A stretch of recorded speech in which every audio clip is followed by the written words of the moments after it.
Num mundo metaforicamente afogado em hipocrisia, onde uma embarcação com mais de 750 pessoas, que certamente iam à Europa em busca de uma vida melhor, naufragou e gerou a discussão sobre o papel das autoridades competentes.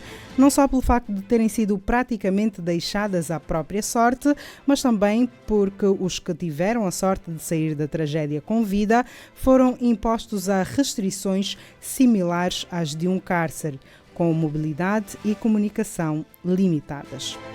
Os poucos mais de 100 sobreviventes estão num local de onde não podem sair e ficam em áreas perto de banheiros químicos. Neste mesmo mundo, metaforicamente afogado em hipocrisia, há quem pague para literalmente afogar-se. Mas neste caso, a comoção é global e envidam-se esforços titânicos para um resgate milionário com recurso ao que de mais tecnologicamente avançado existe. É o caso dos endinheirados que decidiram fazer uma expedição ao fundo do mar porque só ver pelo filme não lhes foi suficiente. Queriam ver em loco o que restou do Titanic. A missão suicida custou a cada um dos aventureiros módicos $250 mil. Entretanto, a estes expedidores, tal como aos que procuravam chegar à Europa, pouco importou as condições da embarcação, a acomodação e sequer o facto de não estar certificada ou regulada para o efeito. A diferença no tratamento certamente é justificada com o facto de pobre dar em qualquer canto. Morrem 500, nascem 1000 em um só dia. Já milionário, essa é uma raça difícil de se cultivar. Por cá, a maré também não está para peixe. A subida do preço da gasolina obrigou os pescadores a permanecerem em terra e sem muitas hipóteses de irem buscar no alto mar a nossa lambula, que sabe tão bem com o arroz branco. Também a subida do preço da gasolina, bem como a proibição da venda ambulante e a intenção de colocar na rédea curta as organizações não-governamentais, levaram os jovens às ruas. Como habitual, quando se trata de protestos contra o governo, sequer conseguiram chegar a meio do caminho.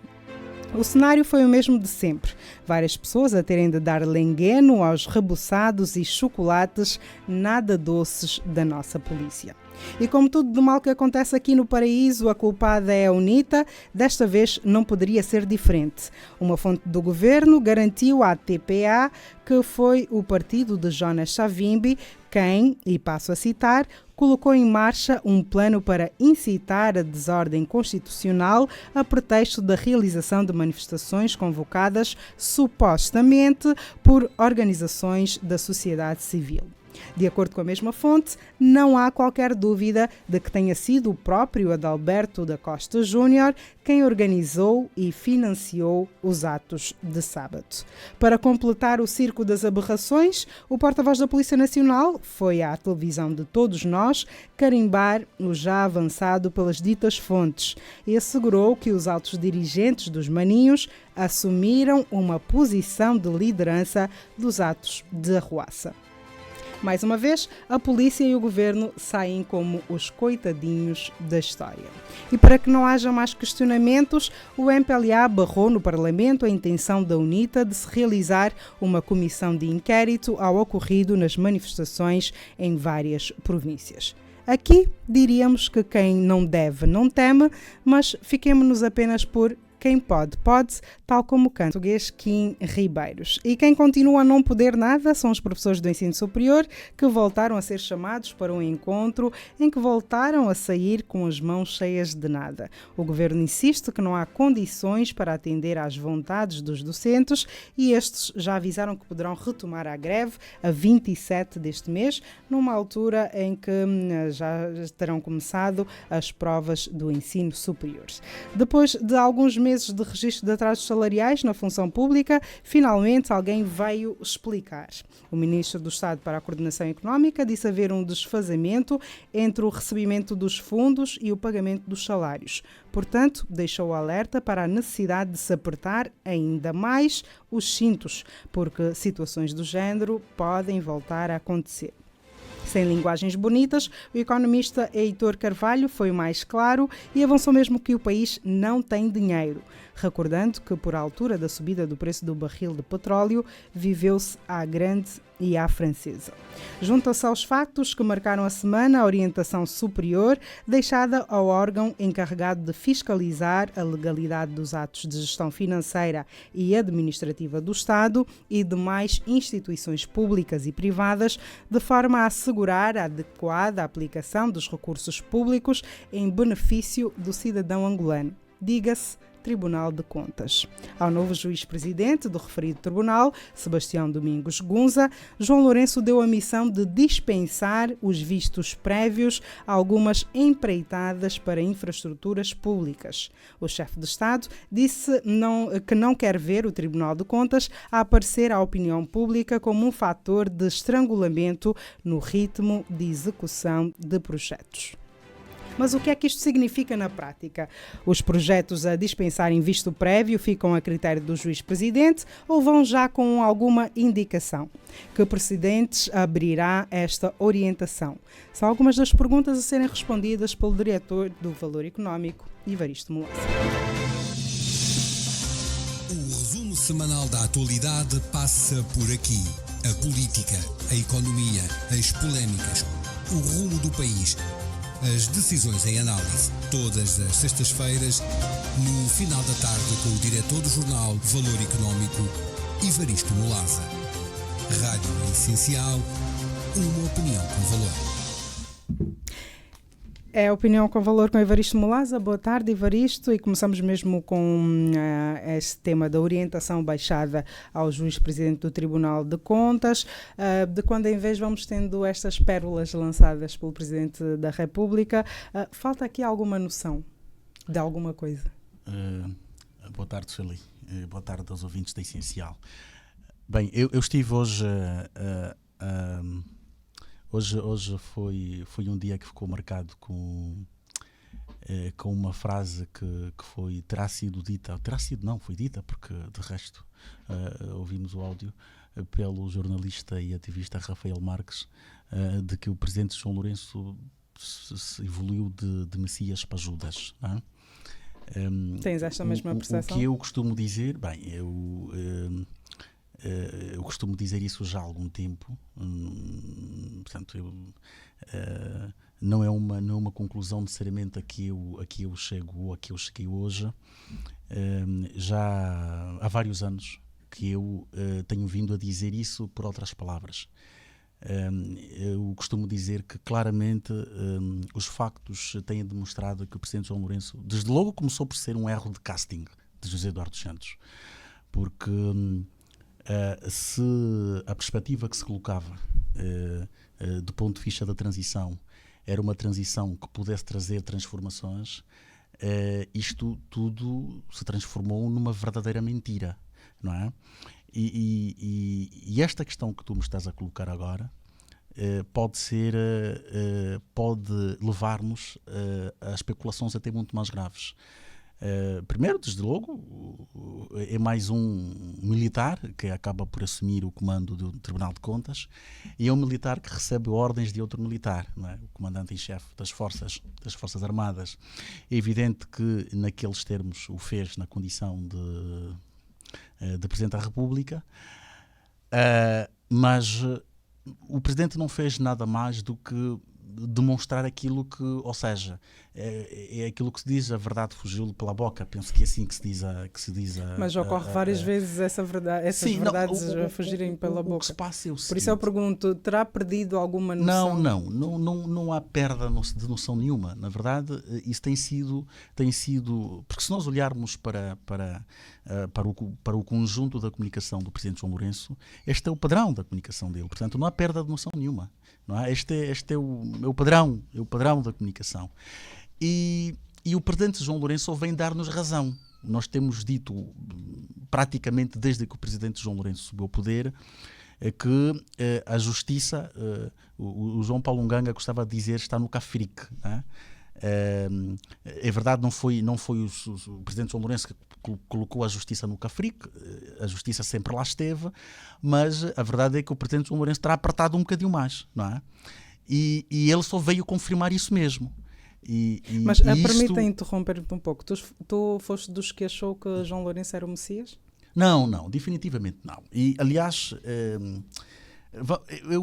eu costumo dizer, e felizmente que existem coisas escritas, eu posso admitir que houve alguns sinais que nós, no princípio da governação do Presidente João Lourenço, elogiamos como sinais positivos, mas houve outros que nos chamaram a atenção. E desde o princípio que nós começamos a dizer que aí haveria, que o futuro não estava bom. Não é? Que o 2018, 2019, 2020 e aquilo que vinha para frente não augurava nada de bom. E os sinais começaram logo desde o princípio, desde logo na forma como se engendrou, por exemplo, o tal projeto, o tal suposto projeto de combate à corrupção. Não é? Foram sinais muito claros de que nós estávamos perante uma liderança que estava à partida falhada. O projeto do Presidente João Lourenço estava logo à partida condenado ao fracasso. E nós tivemos a oportunidade de dizer isso desde muito lá para trás. Muito lá para trás. Se nós recuarmos, e eu quando falo nós refiro-me particularmente ao valor económico. Mas quando eu te faço essa pergunta, é ainda João Lourenço como candidato. Também foste um dos que comprou o gato por lebre? Não, é assim, vamos lá ver uma coisa. Nós temos que perceber aqui o seguinte. O Presidente João Lourenço, quando se colocou a expectativa da saída de José Eduardo dos Santos, só a expectativa em si da saída do Presidente José Eduardo dos Santos criou uma onda, eu diria, positiva no país. Porque, gostava-se ou não de José Eduardo dos Santos, toda a gente reconhecia que de facto era um poder longevo e que já estava efetivamente cansado e que já não tinha capacidade de efetivamente a seguir o curso das transformações de que o país precisava. Portanto, toda a gente, quer fora, quer dentro do MPLA, estava minimamente, digamos, eu não diria, pronto, toda a gente concordava que de facto o poder já estava longevo, era excessivo e que era o momento de José Eduardo dos Santos sair do poder. Só este facto em si, da possibilidade da saída do Presidente José Eduardo dos Santos, gerou uma onda, digamos, positiva, de expectativa positiva. Okay? E é evidente que esta onda contagiou-nos a todos nós, não nego isso. Até eu costumo dizer que parte do período, digamos, de veda que foi dado ao Presidente João Lourenço, o período de graça, não é? Para tornar aqui a coisa, que foi dado ao Presidente João Lourenço, decorreu também do tal consulado longevo que ela havia substituído. Bem, acabou de substituir um senhor que foi há quase 40 anos. Assim, havia no fundo uma espécie de um certo cansaço generalizado e a saída de José Eduardo dos Santos em si já tinha sido um fator suficiente que gerava uma certa expectativa positiva. E nesse sentido não digo que não. Só que quando o Presidente João Lourenço assume o poder, ele começou logo a dar sinais muito claros de que estava a caminhar para um projeto de país completamente falhado. E houve vários avisos, naturalmente não fomos só nós, mas eu repito, e o bom da escrita é precisamente este, não é? Este é o lado positivo da escrita, e quando eu digo nós, refiro-me nomeadamente ao valor económico, que nós temos editoriais escritos, e não só, outros textos de análise, etc., que já alertavam para isso, como muita gente de resto avisada foi alertando que, de facto, os sinais que o Presidente estava a emitir eram extremamente perigosos. Ora, o somatório de tudo o que nós temos vindo a assistir de lá para cá responde a tudo isso e especificamente em relação às declarações feitas a propósito desta cerimónia do Presidente do Tribunal de Contas, eu penso que é verdade que ele fugiu pela boca mais uma vez, não é? O Presidente só veio no fundo confirmar aquilo mesmo, que de facto o Poder Judicial está sob está no cafrique, não é? Está sob o seu controle. Mas na prática, para que nós percebamos... E que de facto os juízes, os que mandam, efetivamente recebem orientações do Presidente. Para que nós mais leigos percebamos o que é que esta orientação de facto pode acarretar. É isso mesmo que eu te pergunto. Que efeitos pode ter na prática? Os efeitos são variados. Primeiro é preciso perceber por que razão é que esse tribunal foi criado. O Tribunal de Contas, de forma muito resumida, existe essencialmente para garantir que as contas públicas são executadas com correção. Ou seja, que não haja desvios. Não é? Portanto, no fundo, é um tribunal que tem competência para fiscalizar as contas públicas, essencialmente. Mas o E facto faz do Presidente fiscalização pedir isso preventiva. permite que haja desvios ou nem por isso? Claro que permite, quer dizer, é assim, porque, repara, o tribunal tem competências para fazer fiscalização preventiva, não é? Ou seja, há situações em que os contratos, antes mesmo de avançarem, têm de ser avaliados e têm de ter o agreement, digamos assim, o selo do Tribunal de Contas, para conferirem como efetivamente as coisas estão conforme as normas aplicáveis. Ora, se o Presidente diz assim, bem, é preciso lá ver isso, nós não queremos criar uma imagem junto da opinião pública de que o Tribunal de Contas é um entrave. Até essa opinião pública que o Presidente se refere é uma opinião pública só dele. Está a ver? Porque não existe opinião pública que olhará para o Tribunal de Contas como uma espécie de um gargalo se estiver efetivamente a cumprir o seu papel nos termos daquilo que está definido em termos legais. Agora, o Presidente diz não. Se o Tribunal se transformar num gargalo, vai ser um problema aos olhos da opinião pública. Mas eu temos penso que que esta é uma opinião concordar pública. que as nossas instituições têm um caráter burocrático que já está institucionalizado, se assim posso dizer. Se o Presidente diz que não queremos que as empreitadas e infraestruturas públicas passem por esse processo, não estará também a dizer que pronto, tudo bem, tem que passar por um processo normal, mas que seja menos burocrático do que outros processos quaisquer. Não, Presidente, não é nesses termos. O Presidente, nós estamos a falar de um Tribunal Superior que foi criado por uma razão específica. E uma coisa é dizer o seguinte, bem, é importante que se invista mais em termos de competências, em termos de recursos, para que os processos possam ser mais céleres, para que possa haver uma análise mais acelerada dos processos e dos procedimentos, e outra coisa é dizer, bem, veja lá, há uns contratos, se calhar não é preciso se calhar não é preciso ver. São situações completamente diferentes, não é? Porque isto começa a colocar em causa até a utilidade do próprio tribunal. Em certa dimensão, não é?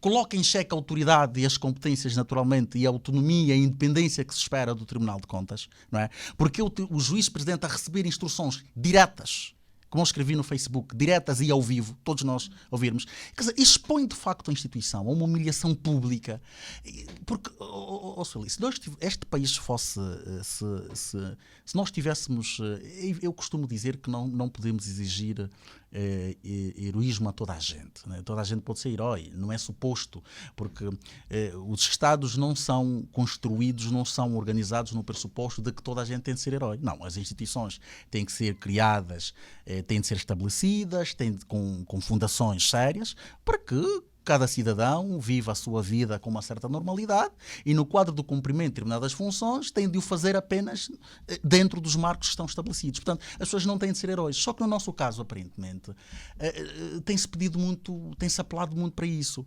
Porque as declarações do Presidente não só humilharam em certa medida o novo juiz que acabou de tomar, que acabou por assumir as funções, como humilham até por arrasto a própria instituição. Não é? Se nós estivéssemos num país em que as pessoas têm alguma preocupação um bocadinho mais elevada com a matéria de dignidade, talvez até pudéssemos ter aí conflitos no Tribunal de Contas que eventualmente poderiam ter levado eventualmente a algumas demissões, algumas saídas, algumas renúncias, não é? Porque disseste mesmo no teu Facebook de que isso abre portas para pensarmos que talvez Gisalgina Gamboa não tenha sido... Naturalmente, quer dizer, porque estas declarações do Presidente colocam-nos e permitem-nos, dão-nos licença para especular. Não é? Porque é que não podemos perguntar assim, até que ponto é que a ex-presidente, afinal, aquela questão da suposta, porque obviamente temos de colocá-la nesses termos, apesar de o Presidente se ter transformado numa espécie de procurador e ter feito a denúncia pública, não é? Mas até prova em contrário, pelo menos até que a senhora seja eventualmente julgada e condenada e todo o processo transitado em julgado. Portanto, até prova em contrário, aquilo tem que ser colocado apenas no plano, como é evidente, hipotético. Não é? E como eu diria, quem sabe se aquela suposta acusação ou aquela acusação sobre os supostos crimes ou práticas erradas que terão sido cometidas pela juíza Presidente não terá sido uma espécie de um pretexto porque provavelmente a senhora não cumpria as ordens como era, pelo menos como o Presidente desejava, não é? Portanto, a partir do momento em que o Presidente coloca as declarações na forma como as colocou, nós temos a liberdade de especular que talvez a senhora tenha sido sacrificada, até porque se nós fizermos aqui uma comparação com todas as denúncias muito mais graves que se têm colocado a nível do Tribunal Supremo, por exemplo, nós temos de chegar à conclusão que a tal questão da chantagem e a tal questão do eventual assalto ao erário supostamente não são pretextos suficientemente fortes para enxotar um juiz-presidente de um tribunal. Não é? Supostamente, digo eu. Estou a colocar aqui as questões no plano hipotético e a tentar fazer comparações dos casos, não é? Destes casos que nos vão, portanto, que vão aparecendo. Portanto, como eu dizia, sim, é possível nós nos permitirmos especular que talvez até aquela senhora tenha sido sacrificada. Não necessariamente, repito, não necessariamente que eventualmente não tenha cometido as práticas que lhe são imputadas, mas talvez não sejam suficientes, não tenham sido suficientes, não tenham sido a razão de fundo, não é? Porque quando nós temos o Presidente numa cerimónia daquela dimensão, com aquela solenidade, a dizer agora é preciso, façam lá isso mais depressa e talvez algumas coisas é para deixar passar e não criem aqui junto da opinião pública, que é uma opinião pública que nós sabemos qual é, porque não pode ser a opinião pública, talvez seja uma opinião pública também, sei lá, do Presidente. O Presidente também deve ter aqui uma leitura completamente diferente, ou deve haver várias opiniões públicas, não é? Mas, como digo, é um sinal mais um sinal, eu até diria, perigoso sobre o caminho que o país está a percorrer. Foi uma das questões que eu levantei antes de começarmos a conversa. O Presidente diz que alguns projetos devem dispensar os vistos prévios, mas, e foi uma das perguntas que eu deixei no ar, como é que achas que vai ser agora? Que projetos serão dispensados o visto prévio? Eu vou responder-te isso de forma muito objetiva. Ninguém sabe.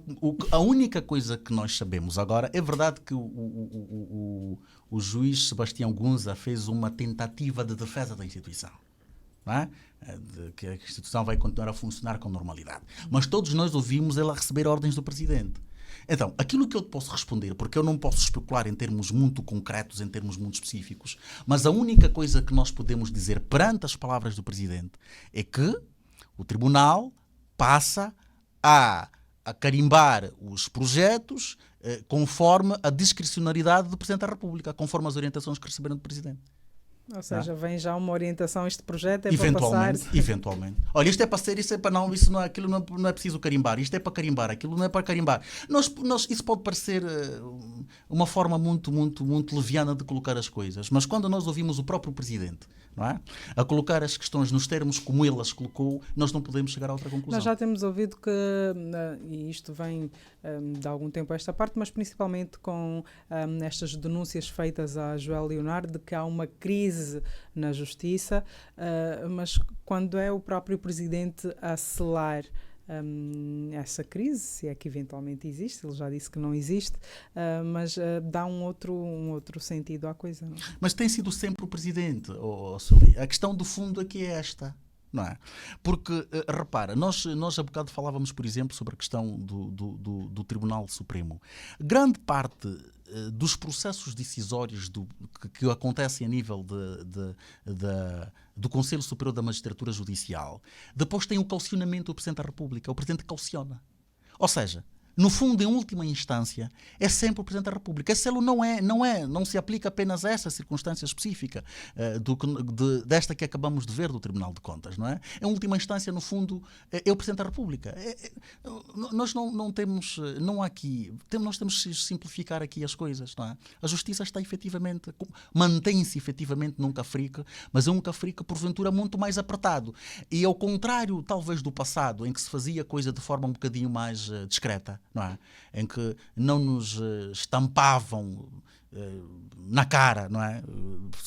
Salvo aqui a expressão, que olha, eu, Presidente, de facto, eu mesmo é que mando aqui, eu é que estou a mandar, eu é que dou instruções, não é? Ninguém nos estampava isso na cara, pelo menos que eu saiba, não era isso que acontecia, não é?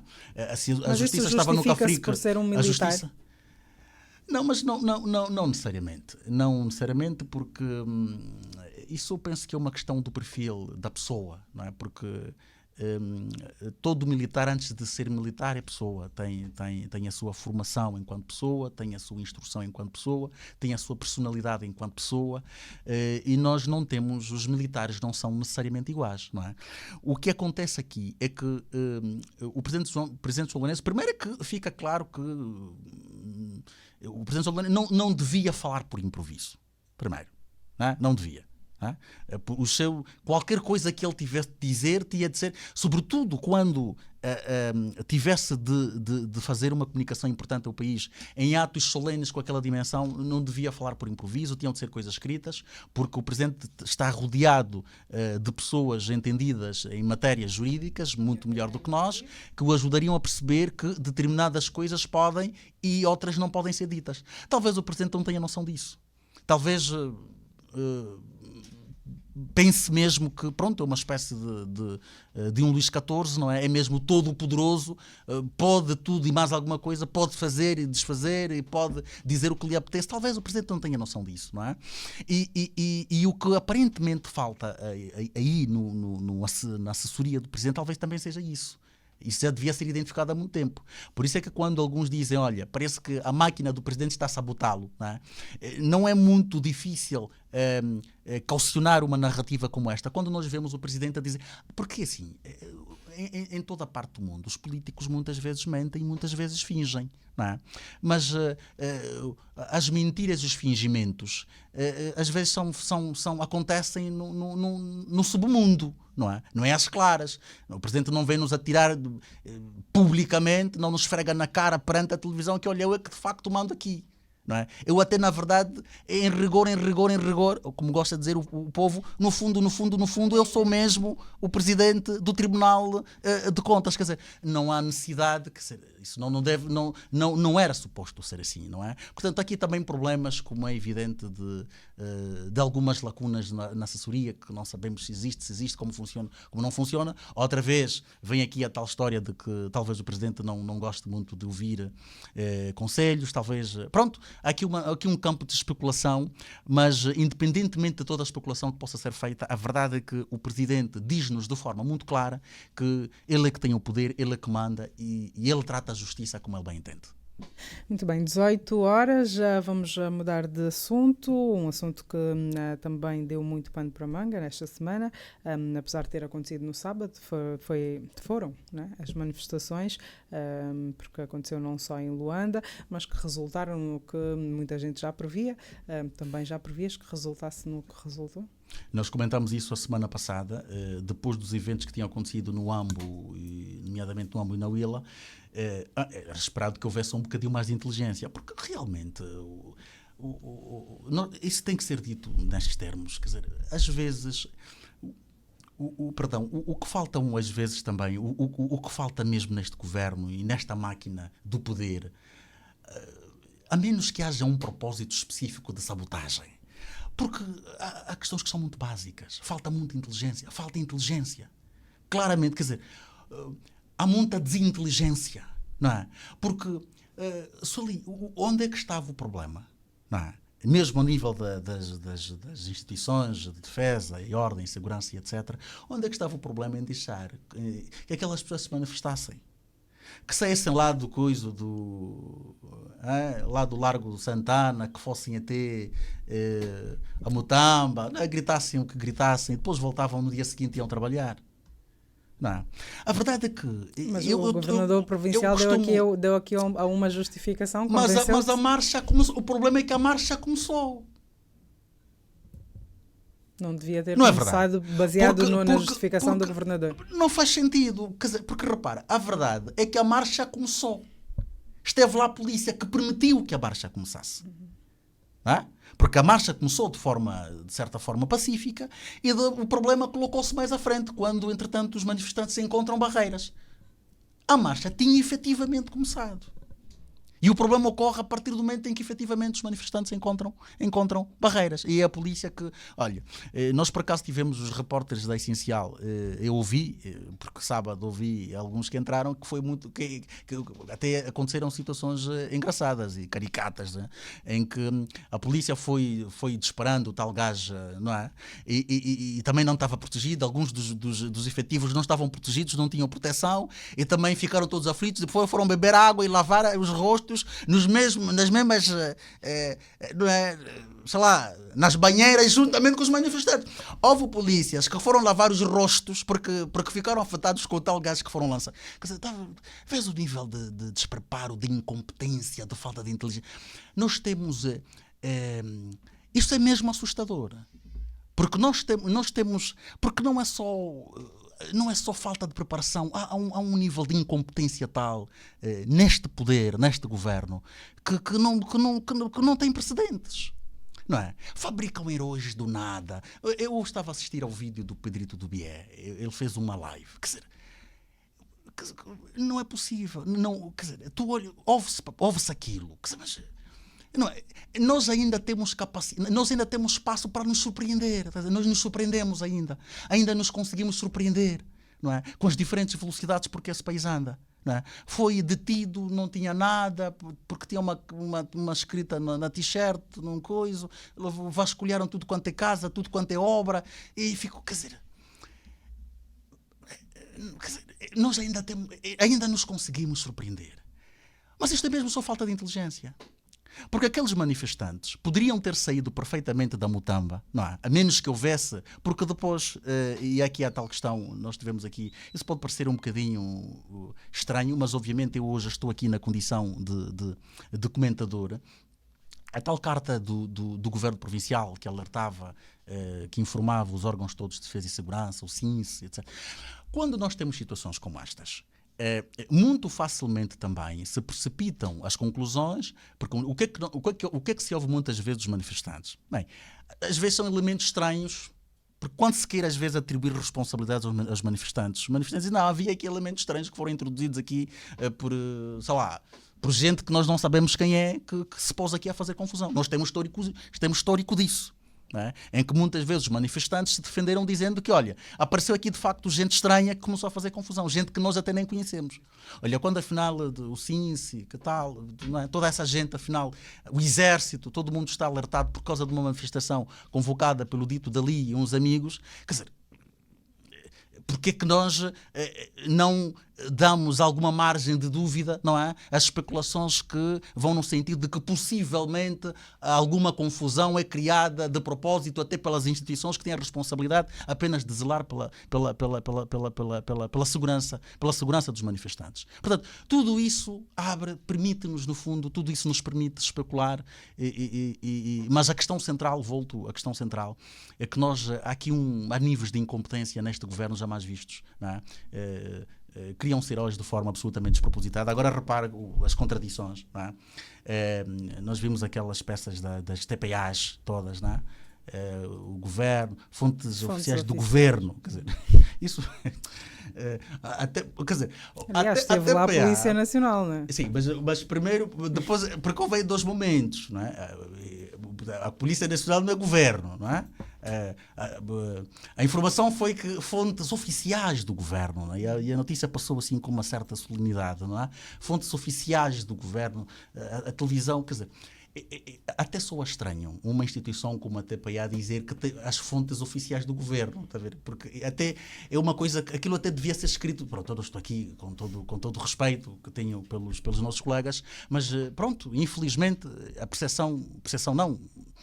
O que nós sabemos sobre como as instituições de mídia, de comunicação social, as públicas funcionam, portanto, toda a gente sabe mais ou menos como é que funciona. E fica estranho, de facto, aquela frase de temos fontes de governo, não é? E depois das fontes de governo aparece a polícia a fazer a acusação. E mais do que isso, o que é absolutamente contraditório, depois o debate vai para o Parlamento, não é? E a UNITA, que é acusada de ser a responsável pelas escaramuças, não é? Pela confusão, pede uma comissão parlamentar de inquérito e o MPLA diz não.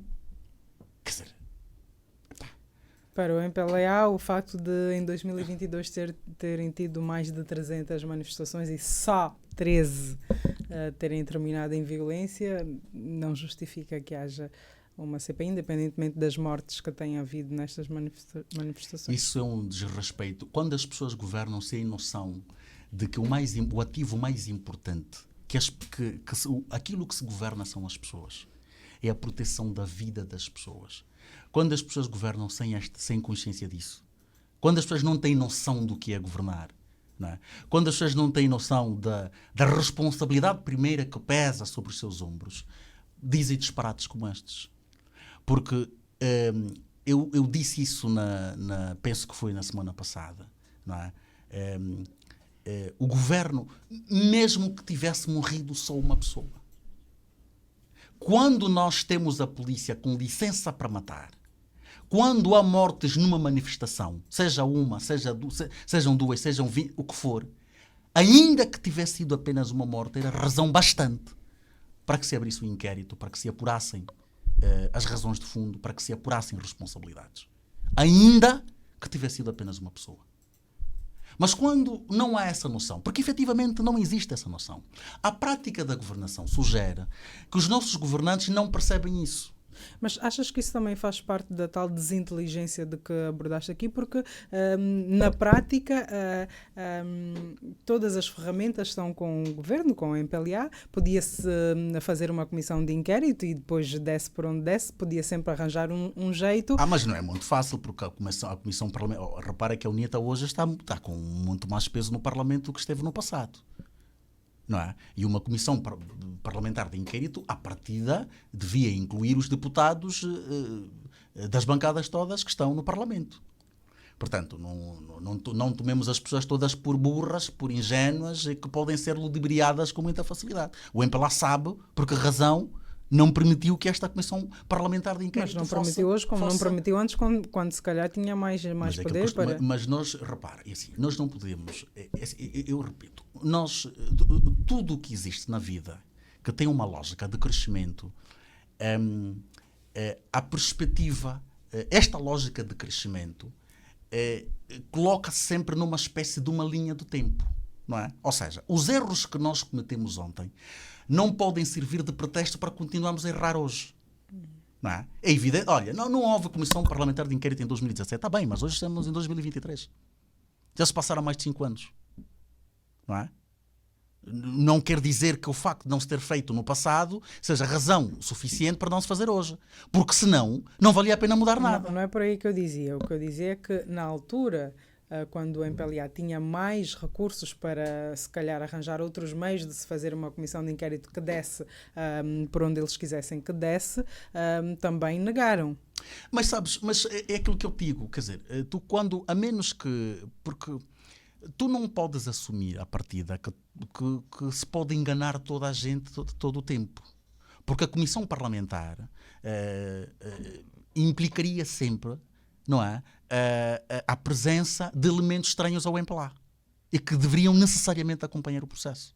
Esta aqui é a questão que se coloca. Por isso é que... E para mas fazer essa questão aqui um também paralelo, se coloca, por exemplo, nas eleições. Olha, tu parece que me estás agora a adivinhar, parece que estás a ler espíritos também agora. Eu quase que ia fazer um paralelo exatamente nesse sentido. Ora, a menos que fosse um sistema criado como aquilo que acontece, por exemplo, nas eleições, não é? Em que depois temos uma espécie, eventualmente, de uma sala, como se costuma denunciar, não é? Onde os resultados finais são contabilizados com a presença das pessoas do mesmo, não é? A menos que a coisa fosse desenhada nesses termos, o que não parece, não é? E para se evitarem constrangimentos políticos, não é? Quem sabe, porque, Sali, se as pessoas morreram por conta da violência, da brutalidade policial, porque aquelas pessoas morreram por conta da brutalidade policial. Esta polícia tem um comando. Certo? Portanto, a responsabilização tinha de ser encaminhada necessariamente para o caminho é óbvio da responsabilização. O caminho da responsabilização é óbvio. Porque uma coisa é, não sei se tu te lembras, quando ocorreram os eventos do Monte Sumi, penso que é assim que se diz, A polícia criou uma certa narrativa que de alguma maneira dividiu as pessoas. Porquê? Porque a polícia disse que, e de facto houve polícias também que morreram na altura, a polícia disse que encontrou os fiéis também armados. Mas como não se fez ninguém apurou os factos com isenção suficiente, de alguma maneira, aquilo que foi dito pela polícia, ou seja, teve de se dar algum benefício da dúvida. Porque a polícia diz, não, nós fomos lá e encontramos aquela gente armada e disparou também contra nós. Não é o que se tem verificado nas manifestações, pelo menos nestas a que nos estamos aqui a referir. Portanto, se houve pessoas que morreram em consequência da brutalidade policial, da violência policial, o caminho da responsabilização está feito. Está claro, é óbvio. Agora, isto leva-nos outra vez à tal questão que eu digo de sempre, porque temos um regime autocrático. Esta é a questão essencial. Ainda nesta discussão na Assembleia Nacional houve quem dissesse, do lado do MPLA, que os deputados não se devem meter nestas aventuras. Concordas? Alguma vez ouviste, em algum país democrático, qualquer coisa dita nesses termos? Todos nós, alguns de nós viajam, quem não viaja vê televisão, não é? Alguns canais aqui que foram proibidos, mas há outros ainda que continuamos a ver, não é? E depois hoje quase toda a gente tem acesso às redes sociais, etc. Não é? Alguma vez alguém viu num país democrático, de facto, como tal, alguém ousar dizer isso, que o deputado não pode participar de manifestação? A ver quando é que as pessoas não têm noção o país está efetivamente preso numa armadilha terrível. Não é? Numa armadilha terrível. Eu há dia estava a ver um post qualquer nas redes sociais, não é? De uma, sei lá, de um conto do pato, né? Acho que é o pato e a raposa, né? Que a raposa quis comer o pato e os dois depois dizem, vamos lá ao tribunal, né? Para ver quem tem razão. Se tu tiveres razão, has de me comer. Né? E quando chega ao tribunal, o juiz é raposa, o procurador é raposa, o assistente do juiz é raposa, tudo é raposa, não tem nenhum pato. É exatamente a mesma coisa. Né? O país está nesta armadilha, infelizmente. Não temos equilíbrios que permitam que processos como estes sejam desbloqueados, de facto. Ainda não há equilíbrios suficientes. Por isso é que eu continuo a dizer que a questão fundamental do país é a questão transformacional, é a questão do regime, não é? Porque quando tudo que decide é raposa, do tribunal é raposa, na Assembleia é raposa, na presidência é raposa, tudo é raposa, quer dizer, e depois o pato, quer dizer, vamos lá, é raposa, não se consegue. Não se consegue. Portanto, não há equilíbrios suficientes no país para as transformações que se desejam, porque depois as raposas de alguma maneira têm de se defender, não é? Têm de se defender de alguma maneira, ainda com pouco ou com muita inteligência, mas depois acabam por se unir e defendem-se. Não é? Por isso é que este é o desafio fundamental do país, ou o desafio da transformação. 18h14, vamos já mudar de tema. Os professores do ensino superior mais uma vez foram chamados e mais uma vez foram informados de que de facto não há avanços nas negociações e pretendem voltar à greve já no dia 27. Bem, nós temos já usamos aqui hoje o tal fenómeno da borrificação. Parece que aqui uma estratégia também, não é? Porque é verdade, isto está mais do que provado, que os regimes repressivos também gostam de ter as pessoas tuteladas, não é? Esta coisa da educação só pode ser explicada por isso, não é? A forma como... Porque, repara, Soli, como é que é possível? Este país tem mais medo, e com todo o respeito que as zungueiras nos merecem, não é? E que os taxistas nos merecem, com todo o respeito, como é evidente, porque são operadores importantes, económicos, que intervêm. Mas o poder angolano tem mais medo dos taxistas e das zungueiras do que dos professores.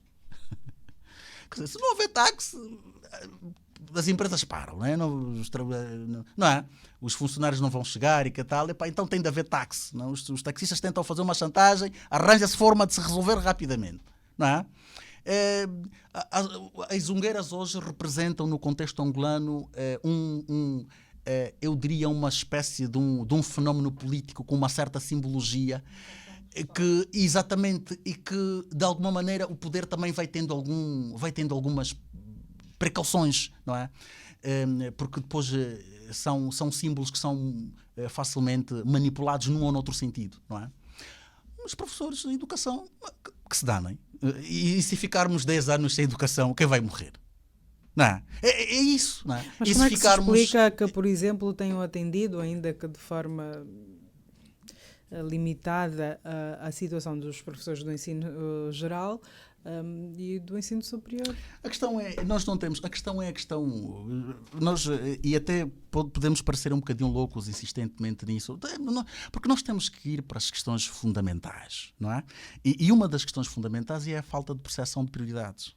Olha, o Valor Económico fez esta semana uma matéria em que diz que o Presidente da República autorizou a compra de um edifício por $100 milhões para acomodar a sede da Agência Nacional de Petróleo e Gás. A Agência Nacional de Petróleo e Gás, que devo lembrar que é uma instituição que resulta de uma espécie de uma cisão da Sonangol, não é?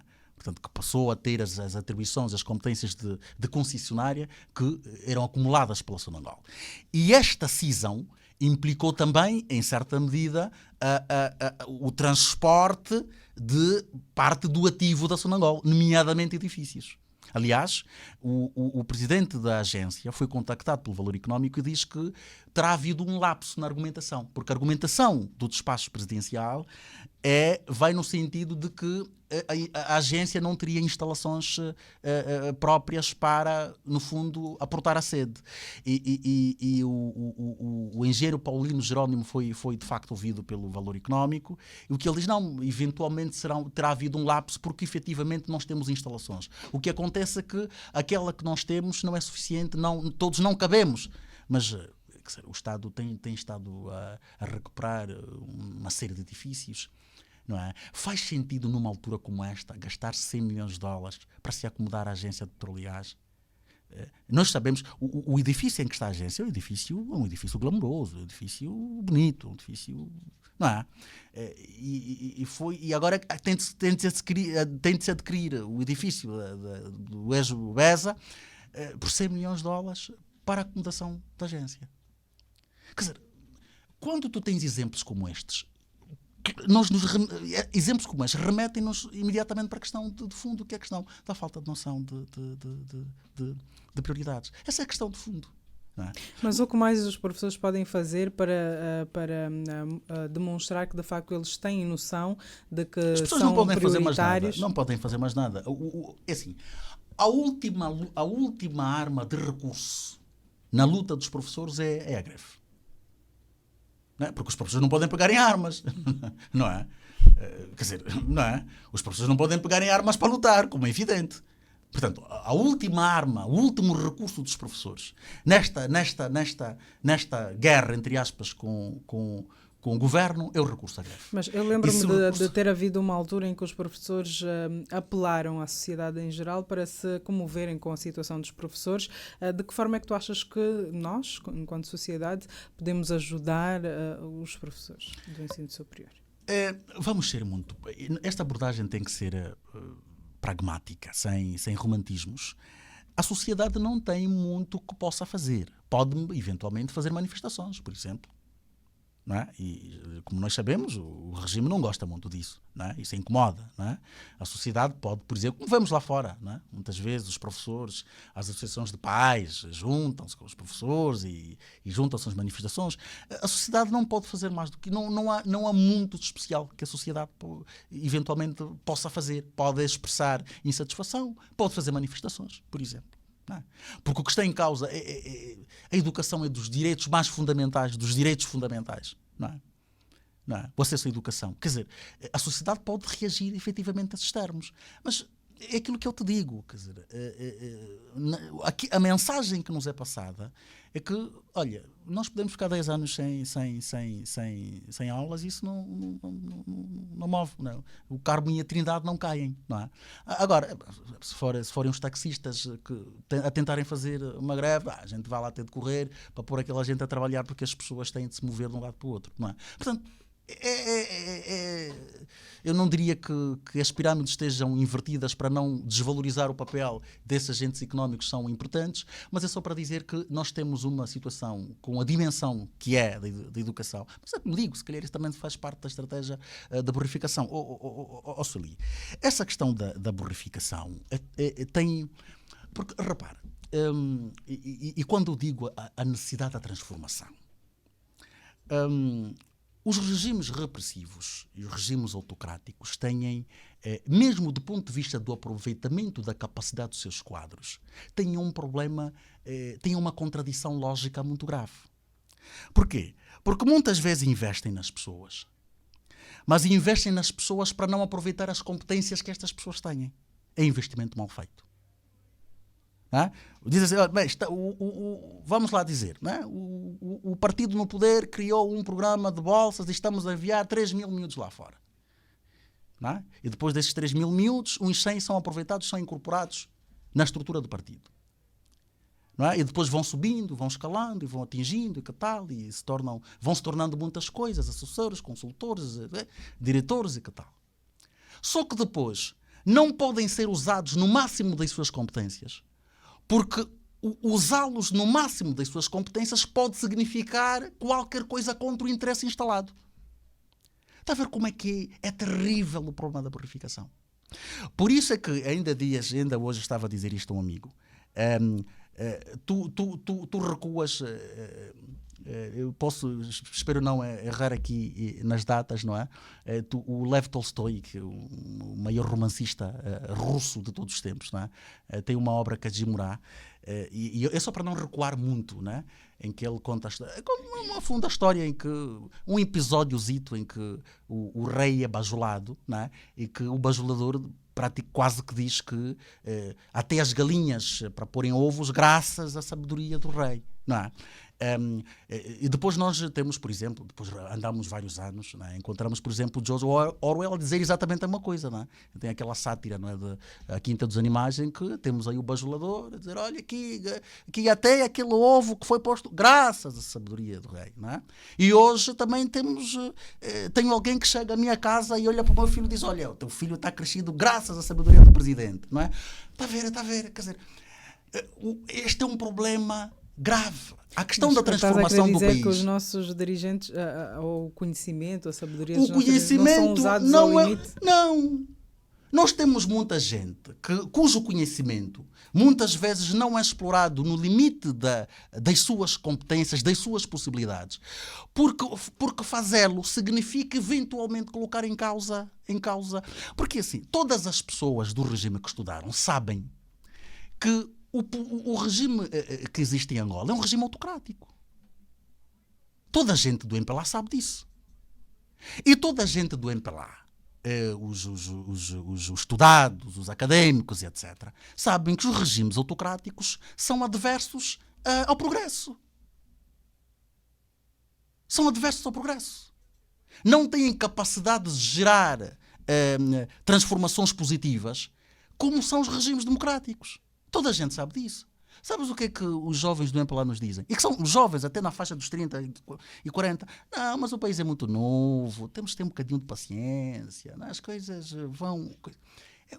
Qual país que é muito novo? Que país que é muito novo? Nós já temos mais de 20 anos de paz, não é? Os processos democráticos podiam ser mais céleres. Não é o país que é muito novo. São as pessoas que tenham um projeto de poder e que querem permanecer aí, haja o que houver, a qualquer custo, e depois vem a justificação, não, de que nós temos de ser pacientes, porque estas pessoas querem manter-se no poder a qualquer custo, porque o país é muito novo. Há quem tenha dito que aqui está doce. Sim, nós ouvimos ouvimos o. Mas exatamente. Mas olha, nós andamos a brincar. Nós vamos ser castigados, não é? As próximas, sei lá, daqui a 3, 4, 5 gerações, nós vamos ser castigados, não é? Os nossos netos hão de perguntar-nos como é que nós permitimos isso, não é?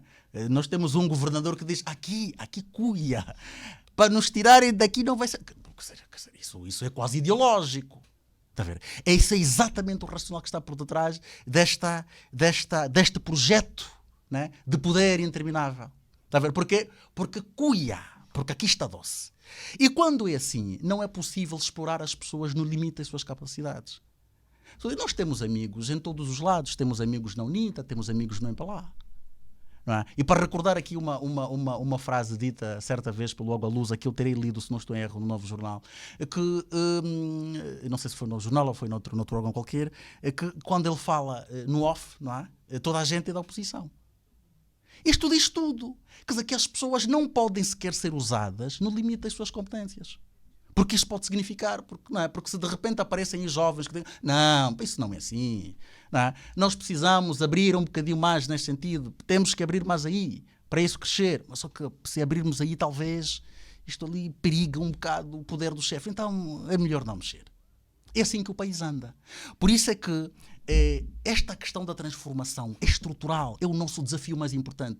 Porque vamos libertar, olha, nós já ouvimos há dias o vice-presidente o ex-vice-presidente da República dizer que o processo autárquico é urgente, é para já, é pronto. Teria sido muito interessante ouvi-lo dizer isso enquanto esteve em funções. Está a ver como é que é preciso transformar para que toda a gente fique efetivamente libertada? Porque há muita gente que vive aflita, que quer contribuir mais, quer fazer mais, mas não pode. Não pode, porque fazer com mais competência, com mais qualidade. Nós temos amigos também polícias, que muitas vezes desabafam. Não é? Vou fazer o quê? O que é que vamos fazer? Não é? Jovens. Não é? Vamos fazer o quê? São orientações superiores. Mas o que temos mesmo de fazer agora é avançar para outro tema, 18 horas e 28 minutos. De um tempo a esta parte, os salários da função pública têm atrasado.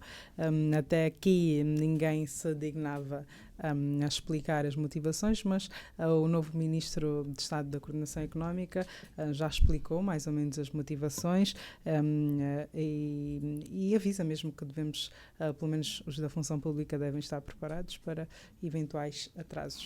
Não é só os da função pública, é preciso fazer essa correção, porque nós temos uma economia que gira muito em torno do Estado, não é? Nós temos um setor empresarial privado que gira, que está muito colado também ao Estado. Não é? Nós temos empresas privadas que estão há 2, 3 meses que não pagam salários porque não recebem pagamentos do Estado. Okay? Então é preciso que fique claro que estas dificuldades que estão anunciadas e que já estavam, olha, já agora curiosamente o Valor Económico faz questão de lembrar um trabalho que fez com o académico José de Oliveira, da Universidade Católica, que já alertava para um risco enorme de falência técnica do país já há coisa de 4 ou 5 meses. Portanto, é preciso ter isso em conta. Não é só o setor público que fica comprometido com as dificuldades que são anunciadas na forma como são anunciadas, não é? O setor privado também, parte significativa do setor privado, particularmente as pequenas e médias empresas, também ficam comprometidas. Porque muitas dessas empresas têm uns negócios atrelados a serviços que prestam ao Estado. Portanto, é preciso termos noção disso, não é só a questão de coisa. E já agora que tocas nisso, quer dizer, é o governo que está a assumir, efetivamente, aquilo que eu fiz questão aqui de lembrar as palavras do professor José de Oliveira, que já alertava a coisa de meio ano que o país de facto estava a caminhar estava a fazer um percurso perigoso que nos podia levar de facto à falência técnica. Ora, apesar dessa justificação de Massano, o economista Heitor de Carvalho diz literalmente que o país não tem dinheiro. Mas é exatamente isso que eu estou a dizer. Eu fui buscar, eu não faço referência a Heitor de Carvalho, fui buscar José de Oliveira que faz esse alerta até a premonição do José de Oliveira está efetivada. Exatamente, que faz este aviso até com muito mais antecedência. E depois temos problemas sérios para gerir. Olha, a ministra das Finanças, a Vera Daves, disse a Bloomberg que problema dos preços tem a ver com a questão do aumento da retirada da subvenção aos combustíveis. Bem, é verdade que isto é verdade em parte, mas não é o principal problema. Não é? A ministra não se referiu ao principal problema. O principal problema é cambial. Não é? Apesar da questão que se colocou, desta crise que se colocou, da retirada parcial da subvenção aos combustíveis, a fonte principal do aumento dos preços não tem a ver com a redução da subvenção. É a questão cambial. Ok? Portanto, é a questão do Banco Nacional de Angola. É a política monetária e cambial. Não tem nada a ver com a política orçamental. Eu não digo que não tem nada a ver. Não é propriamente isto. Mas não é a fonte principal. Okay? A questão fundamental tem a ver com a depreciação do Kwanza, que está, como temos visto, que precisa ser agarrada com as mãos, porque senão... E isto leva-me a outra questão que eu não tive a oportunidade de fazer, porque cá não estava, mas entretanto o Massano sai do BNA, vai para o Ministro do Estado, mas qual foi a prestação de José de Lima Massano no BNA, visto que esta questão que acabas de referir tinha que ver precisamente com ele? Bem, é assim, vamos tentar simplificar as coisas da seguinte forma. Nós temos a estabilidade do Kwanza muito dependente da capacidade de entrada de divisas. Okay? Portanto, nós não tivemos aí propriamente ninguém a fazer magias. A estabilidade do Kwanza tem estado muito associada à capacidade que o país tem de receber ou não divisas. Okay? Se o país produz menos petróleo, se vende menos petróleo, se o petróleo está mais baixo, naturalmente as receitas de exportação, porque nós só temos praticamente, em termos de divisas, praticamente só temos receitas decorrentes da venda de petróleo, as receitas de exportação baixam. Se as receitas de exportação baixam, o Banco Nacional de Angola tem menos capacidade de intervir no mercado. Portanto, as políticas que foram adotadas também não tiveram nada a ver com a realidade que nos encontramos agora. O que se passa em termos muito matemáticos é isto. Eu tenho ouvido economistas, por exemplo, que acham, que defendem que a medida essa evolução que houve para o suposto câmbio flutuante é para manter sem qualquer tipo de intervenção. Bem, isto é qualquer coisa que quer dizer que daqui a bocado nós, para comprarmos $1000, provavelmente teremos de gastar 2 milhões de kwanzas. Portanto, eu não sei se as pessoas estão a dizer as coisas olhando só para os livros ou estão a olhar de facto para a realidade específica de um país como Angola, que tem os níveis de exposição que tem ao exterior. Portanto, o que se requer neste momento, e o próprio Banco Nacional de Angola não tem grande capacidade neste momento de intervenção, porque os dados que existem em termos de reservas internacionais líquidas, é curioso até que as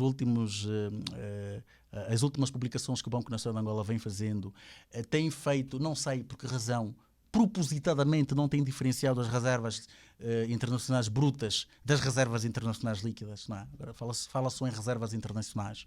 Não é? Mas claramente os números que têm sido anunciados são de reservas internacionais brutas. Ou seja, nós temos as reservas em baixo e o BNA não tem capacidade suficiente de intervenção para estabilizar o Kwanza na forma, por exemplo, como foi apelado pelo Presidente da República. Olha, tu dizes agora, Massano fez essa transição, ele fez de facto o caminho oposto, não é? Porque nem sempre quem está a gerir política monetária e cambial está em consonância com o gestor da política orçamental, da política fiscal, não é? Ele fez esta mudança, não é? Hoje praticamente ele está aí na coordenação da equipe económica, mas o Banco Nacional de Angola supostamente é uma instituição independente, supostamente.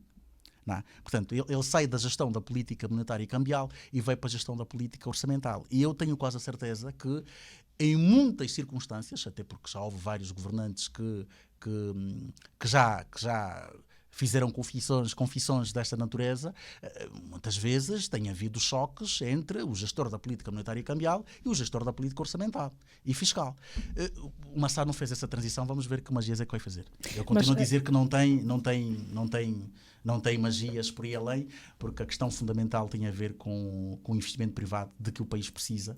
E repare, nós temos um país com uma liderança que vai brincando ao autoritarismo. Os últimos relatores que vão saindo vão dizendo que Angola é cada vez mais um país de elevado risco do ponto de vista político. Naturalmente não há investidor privado que venha. Mas o que nós, e eu volto a tocar nesse assunto, os mais leigos queremos saber é: Angola está na bancarrota ou está a caminho disso? Eu não preciso dizer isso, os outros já o disseram. Mas bancarrota é um bocado mais pesado do que dizer não tem dinheiro. Nós precisamos saber, de facto, os angolanos, os menos entendidos na matéria, precisam saber o que é que devem fazer a partir daqui, como é que devem gerir o seu dinheiro. Tu podes escolher as palavras que te parecerem mais... podes usar o eufemismo... Bancarrota parece mais podes extremo, usar o eufemismo que tu quiseres. Se tu quiseres usar um eufemismo, usa o eufemismo que tu quiseres. Porque se o governo te está a dizer... Porque quando o governo está a dizer... O governo não diz que não tem dinheiro. Não. O governo diz que é aqui uma espécie de uma vamos lá dizer, de um gap, uma diferença entre os recebimentos e a capacidade de entregar dinheiro. Não há? Não há dinheiro. Não há dinheiro. É isso que está a dizer, por outras palavras. Ou seja, nós chegamos a um momento em que nós temos as contas secas, não temos o que fazer e ficamos de braços cruzados, esperamos uns 15 ou 20 dias para recebermos tal dinheiro para darmos às pessoas. Mas isto há uma diferença entre faltar algum dinheiro para completar, para que se pague todo mundo, mas ter ali algum dinheiro e... Não há dinheiro nenhum. Não há dinheiro, porque é assim... O governo tem tarefas, tem despesas fundamentais, não é? Entre as despesas fundamentais do governo, uma delas é o pagamento de salários. O governo tem de garantir que os hospitais se mantenham a funcionar, que as escolas se mantenham a funcionar, que aquilo se mantenha... Mas o governo tem de pagar salários. O salário é uma das despesas operacionais mais importantes, não é? Do governo. Quando o governo atinge... Quer dizer, fica sem dinheiro. Quando a conta única do Tesouro fica sem dinheiro para pagar salários... Mas como é que há dinheiro para um novo edifício da ANPG, por exemplo? Vamos perguntar isso ao Presidente da República. Então não estamos na banca. Vamos perguntar isso ao Presidente da República. Temos que perguntar isso ao Presidente da República. Talvez esse dinheiro saia de outro lugar qualquer, não é? Talvez este dinheiro saia da própria agência, não é? Porque a agência, não te esqueças que a agência tem também fundos próprios. A agência faz dinheiro por conta das funções de concessionária que assumiu por conta desta cisão que houve, como eu disse aqui há bocado, da Sonangol. Não é? Agora, quando não há dinheiro para pagar salários, o que eu digo, usa o eufemismo que tu quiseres. O professor José de Oliveira disse que uma falência técnica, o professor Eteu de Carvalho disse que o país não tem dinheiro. Usa a expressão que tu quiseres. Vamos avançar a 18h39. O Presidente da República foi ao IJE e antes de passarmos para as questões que lá foram tratadas, eu pergunto, este método de governação, de ora reunimos-nos aqui, ora reunimos-nos ali e junta-se todo mundo, é um projeto ou é um plano, é um modelo de governação que é execuível e que depois traz resultados efetivamente? Não, eu não vejo que a questão seja nessa perspectiva. A minha primeira preocupação... É claro que é importante que o Presidente da República se desloque ao país. Não é? Que os governantes se desloquem. Isso é importante. Aliás, deviam andar mais por cá do que por lá. Não é? Eu ainda hoje estava a ler um artigo do Graça Campos que mencionava alguns governantes que vêm a Angola só para fazer reuniões com o Presidente, mas depois passam a vida nos charutos e nos whiskies e nas coisas lá fora. Praticamente já vivem mesmo até lá fora. Só vêm cá quando há uma reunião com o Presidente, ou como diz o Graça, quando é para enfiar mais um barreto ao Presidente, vêm para aqui. Não é? Mas a vida de facto é lá fora. Não é? Devia ser o contrário. Portanto, os nossos governantes deviam andar mais... Por isso é que não percebem um país que governam. Está vendo? Nós temos aqui, e há uma geração aqui, eu diria, nova de governantes. Eu arrisco-me a dizer que provavelmente há algumas pessoas que se calhar não conhecem um mato. Se calhar nunca viram um mato. Se calhar nunca viram uma casa de pau a pique. Não é? Isso é problema, isso é problemático. Está a ver? Daí a necessidade de haver autarquias também. Por isso é que é importante, de facto, que os governantes se desloquem. O meu único senão nesta fase tem que ver com os custos que estas deslocações representam. É só isso. Ninguém nos diz. Porque se não me disserem assim, olha, o presidente para se deslocar com todos os seus ministros para ir fazer a coisa no IJE e depois vai para Malange, cada deslocação gasta 2 milhões de dólares, eu diria então que fica aqui. Não é? Ou que faça reuniões virtuais, agora está tudo coisa, não é? Até porque vão todos de avião, deviam andar pela estrada, questão, para saber como é que é, pronto. Como é que está. Eu não sei a quanto é que isso custa, eu gostava de saber quanto é que isso custa. Não é? É porque não sei, efetivamente. Não sei, mas se me disserem, olha, isto aqui custa $1 milhão, eu diria então, se calhar era preferível que o presidente não fizesse, pelo menos nesta fase.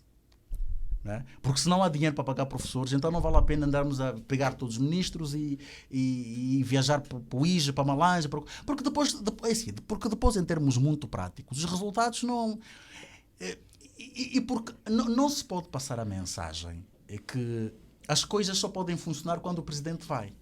Olha, eu ainda hoje estava a ler uma coisa engraçada, a recordar umas memórias da deslocação do presidente João Lourenço em 2021 ao IJE, quando ele foi ao IJE, e eu por acaso pus-me a rir na altura, porque uma das promessas foi, olha, já instruí o ministro de Transportes, daqui a bocado vamos ter o avião a vir aqui, a TAG no caso, né? Subvenção, que tal, preço de 11 mil, quer dizer, isso é uma, como diria outro, isso é uma falácia, isso é uma aldrabice, isso não vai funcionar. Olha, o avião viajou, atenção que é o meu IJE, o avião viajou, foi lá, tipo, uns 3 meses, até que percebeu, não, isso aqui não está, senhor ministro, isso aqui não está a dar lucro, o avião não vai mais. Né? E o presidente, em 2021, quando lá foi, disse, olha, eu já dei instruções e uma das grandes conquistas que nós temos aqui é que daqui a bocado o avião volta a pousar aqui. Né? Foi umas 2 coisas, que tal, mas não dá.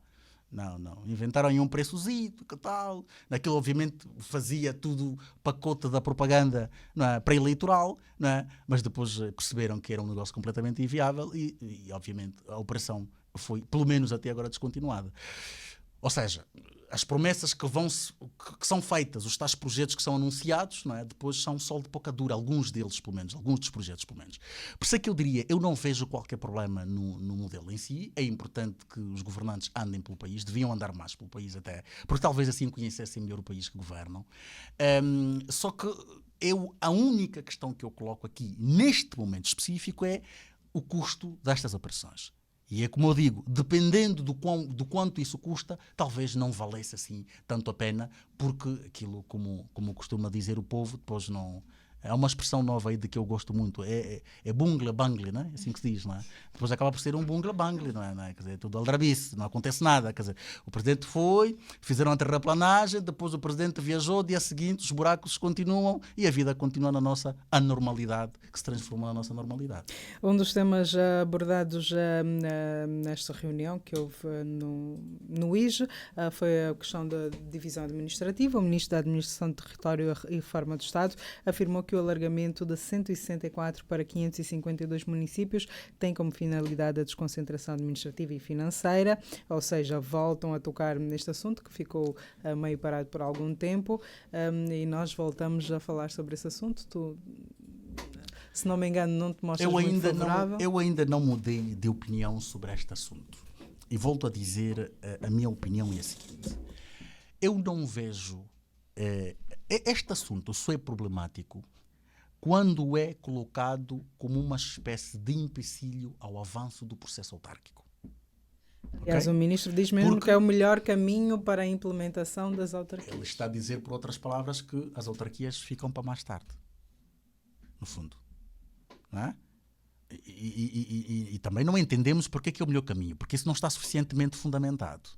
Okay? Não está suficientemente fundamentado. Mas quando se diz que é o melhor caminho para as autarquias, descodificando essa linguagem, o que ele está a dizer é, primeiro vamos retalhar o país, na forma como nós achamos que devemos fazê-lo, não é? E depois é que nós vamos avançar para o processo autárquico. Porque não parece que seja possível, a menos que eu esteja equivocado e gostava de ser esclarecido, não é? E ainda não houve esse esclarecimento, eu não estou a ver como é que os 2 processos podem ocorrer em simultâneo. como é que nós podemos ter, por um lado, as eleições autárquicas a acontecerem e, por outro, o país a ser retalhado? Eu ainda não percebi. Ainda não tive, ainda não tive alcance suficiente para perceber como é que se pode fazer isso ao mesmo tempo. Mas eu acho que as palavras do ministro já me deram resposta. Se ele diz que é o melhor caminho, a menos que quisesse usar um discurso diferente, mas as palavras do ministro penso que já dão a resposta. É que o processo autárquico é para ser atrasado. Porque a interpretação das palavras do ministro coloca-nos sob a perspectiva de prioridades. Ora, a prioridade é dividir o país, porque a divisão do país é o caminho que nos vai levar, é o melhor caminho que nos vai levar ao processo autárquico. E este é que é o problema que eu tenho estado a apresentar.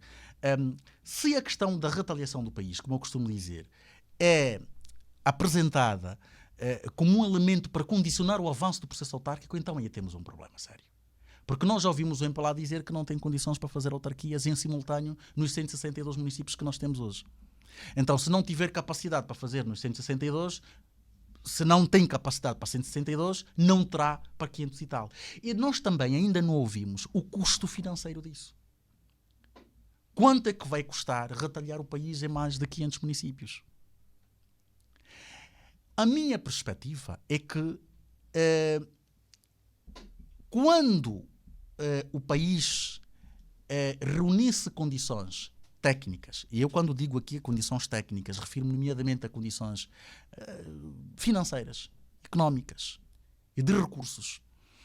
Quando o país reunisse condições técnicas para avançar por esse processo, assim que isto acontecesse, ou se nós chegássemos a esta fase, ou se nós tivéssemos essas condições, eu não vejo como um grande problema. Mas primeiro autarquias.